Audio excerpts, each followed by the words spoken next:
Civil Service Exam, word problem number 11.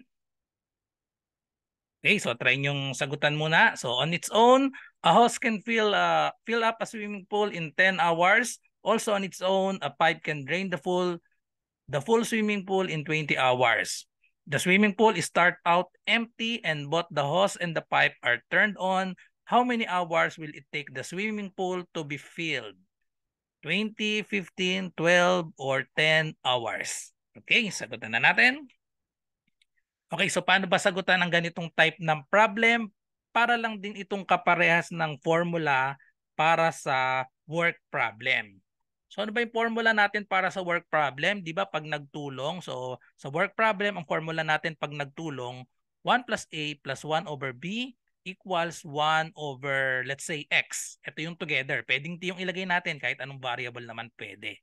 Pero kapag ganitong, pag nagtulong ito, kapag naman yung isa, kapag sa swimming pool, kapag yung isa drain, yung isa naman fill, so ang sabi dito, a hose can fill up a swimming pool in 10 hours. Yung isa naman drain. Kapag drain naman, siyempre itong nagtulong kaya plus kasi nga nagtulong sila. Ito namang sa swimming pool, yung isa nagfi-fill, yung isa nagde-drain. Kaya magiging minus lang yung formula natin. Okay, so yan ang magiging formula natin. 1 over A minus 1 over B equals 1 over X. Itong X natin, ito yung together kapag open parehas.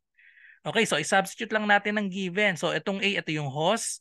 Itong B naman, yun yung magiging drain natin. Yun naman yung pipe in 20 hours. So substitute lang natin, then solve natin yung X. So therefore, yung pag-fill daw ay 1 over 10.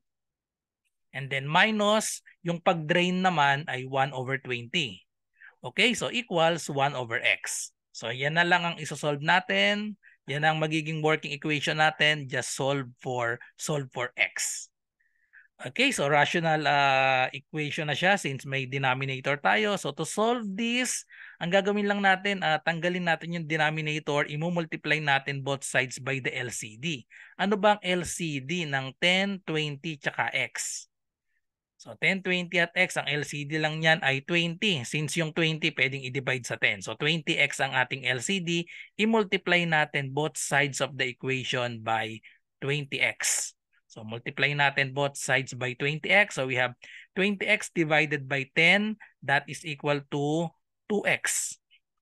Minus 20X divided by 20. So syempre makakancel lang yung 20. Matitira na lang is X times 1. So we have X equals 20x divided by x, cancel out yung x. So therefore, 2x minus x equals 20.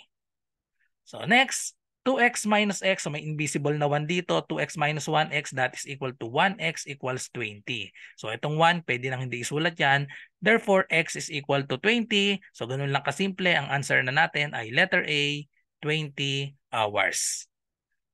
Okay, so ganun lang kasimple ang pagsasolve ng swimming pool problem kung saan may yung isa ay fill, yung isa naman ay drain, subtract lang. Kung tatlo naman yan, edi lahat ng fill ay ipa-plus nyo lang, ganun pa rin yung magiging equation natin, lahat ng fill ay plus, lahat ng drain naman ay minus. Okay, so that's all. So I hope nagustuhan niyo explanation ko para sa problem na ito. Thank you for watching and kita-kita tayo sa mga susunod pang mga civil service reviewer na mga word problems or numerical reasoning. So bye-bye and God bless.